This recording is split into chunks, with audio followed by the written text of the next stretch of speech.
تو اب آپ کا سب دوسری طرف پرائیورٹی یہ ہوتی چاہیے تھی کہ آپ اپنے ڈیولپمنٹ سپینڈنگ کو بڑھاتے. اس سے جی یا تو آپ طے کر لیں کہ میں بات پوری کر لوں یا جو کہ نہیں ہوا. میں آخری بات کر رہا ہوں.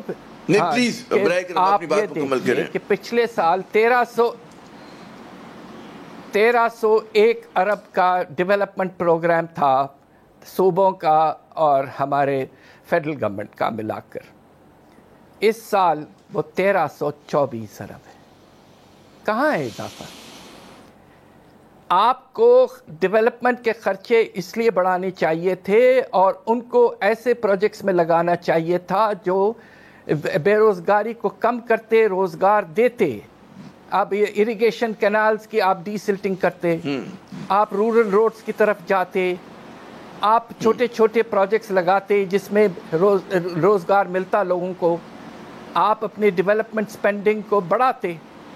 1 روپیہ آپ خرچ کرتے ہیں ڈیولپمنٹ سپینڈنگ میں تو اس سے قوم کی آمدنی میں 2 روپے کا اضافہ ہوتا ہے جسے ہم ملٹی پلائر کہتے ہیں. مگر آپ نے صرف 24 ارب بڑھائے. تو پرائیورٹیز مجھے افسوس سے کہنا پڑتا ہے کہ وہ نہیں ہیں جو ان حالات میں ہونی چاہیے تھے، کہ درست نہیں ہے. تو اب آپ چاہیں تو آگے بڑھ سکتے ہیں. اچھا، سوالات بہت سارے ہیں. سوالات بہت سارے ہیں. آپ نے بہت سارے مطلب پورے کینوس کو کھول دیا ہمارے سامنے. ایک تو آپ نے غربت کی بات کی. ہم دیکھتے ہیں کہ بھارت میں بھی جو ہے غربت جو ہے تقریباً 24% ہے. 27 کروڑ سے زیادہ لوگ جو ہیں ان کے خط غربت سے نیچے ہیں. ہمارے یہاں یہ اعداد و شمار کبھی 30% ہوا کرتے تھے، کبھی 24 ہوتے تھے. اب ہم دیکھتے ہیں گزشتہ 2 برس میں غریبوں کی تعداد میں اضافہ ہوا ان لوگوں کی. آپ کا کیا ایک تخمینہ ہے کہ آنے والے دنوں میں اگر یہی صورتحال رہتی ہے تو ہمارے یہاں غربت جو ہے جس کو آج کہا جا رہا ہے کہ جی تقریباً 30% ہے، وہ کہاں پہ جا کے رکے گی؟ کوئی اس کا آپ کے پاس ہے، کوئی فگر ہے آپ کے ذہن میں؟ اگر آپ مناسب ایسٹیمیشن کریں، آپ نے اس سال شرح نمو کو منفی صرف 0.04 بتایا ہے، 4.4%. اس سے زیادہ گراوٹ آئی ہے، اس میں کوئی شبہ نہیں ہے. آپ نے اسے کم بتایا ہے. دوسری طرف آپ نے یہ کیا ہے کہ آپ نے اگلے سال یہ کہہ رہے ہیں کہ تیزی سے اکانومی ریکور کر جائے گی، جبکہ آپ کا جو کرونا ہے وہ ابھی تک پیک تک نہیں پہنچا ہے.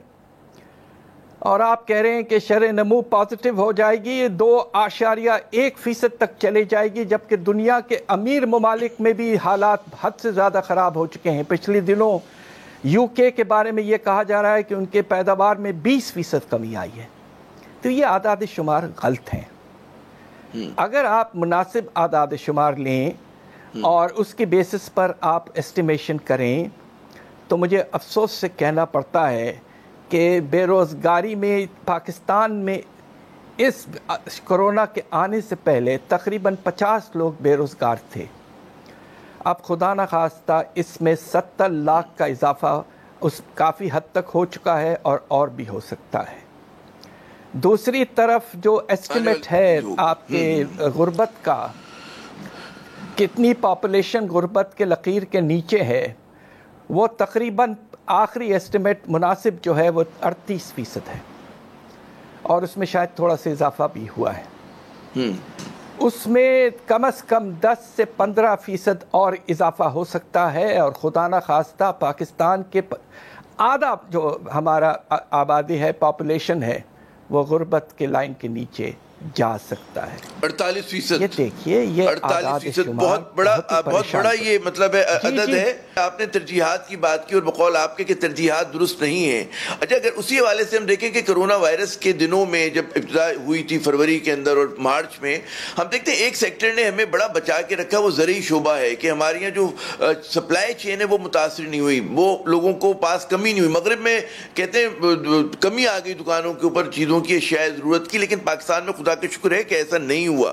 کیا آپ کے خیال میں اس بجٹ میں زرعی شعبے پہ وہ توجہ دی گئی؟ کیونکہ وہ ہمارے لیے سب سے بڑا مسئلہ ہے. اب جبکہ ٹڈی دل کا بھی ایک ایشو آ گیا ہے، لوکس کا جس کو کہتے ہیں، تو اس میں تو بہت زیادہ اس کو توجہ دینی چاہیے تھی کہ انشور کریں کہ کاٹن کراپ جو ہے ہر بار ہماری فیل ہو جاتی، کیوں ہوتی ہے، انسینٹیو ایسے دیے جائیں. جی، آپ کا بہت مناسب سوال ہے. میں آپ سے 100% اس بات پہ اگری کرتا ہوں کہ زرعی شعبہ ہماری ریڑھ کی ہڈی ہے، اور ان حالات میں اس کی اہمیت اس لیے بڑھ جاتی ہے کہ فوڈ سیکیورٹی کا مسئلہ خدا نخواستہ نہ پیدا ہو. اب یہ جو لوکس کا اٹیک ہوا ہے اس سے یہ خطرہ پیدا ہو گیا ہے کہ شاید کچھ کمی ہو جائے, اور حکومت نے مناسب ڈیسیشن لیا ہے کہ ہم امپورٹ کی اجازت دیتے ہیں گندم کی اگر ضرورت پڑے, اگرچہ ماشاءاللہ پروکیورمنٹ کا لیول بہت بڑا ہے.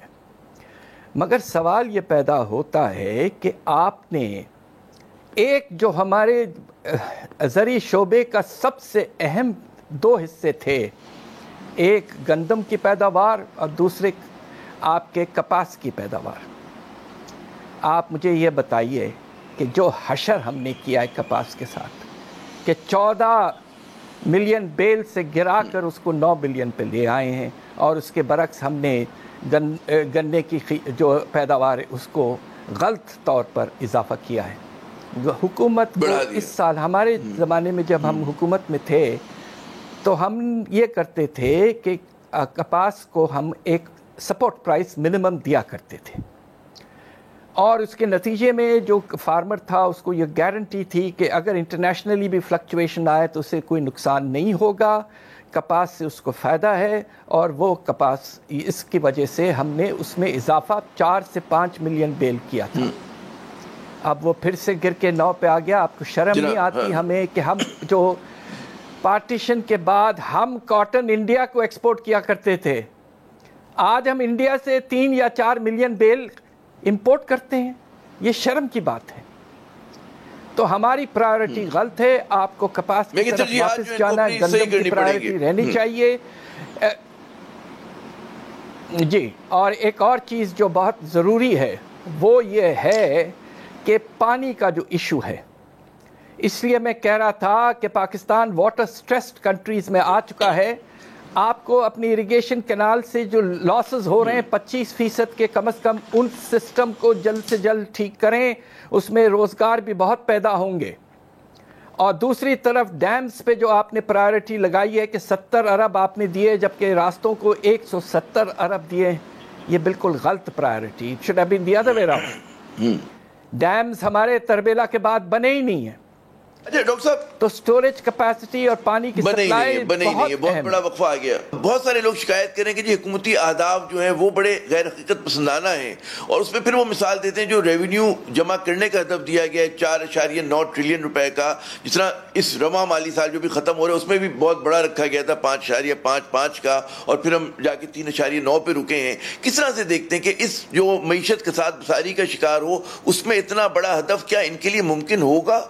بجٹ جو اعلان کیا گیا ایک ٹیکس فری بجٹ ہے, اور اس کے نتیجے میں ہمارا خیال یہ تھا کہ ریونیوز کو اتنا زیادہ بڑھا کر دکھایا نہیں جائے گا.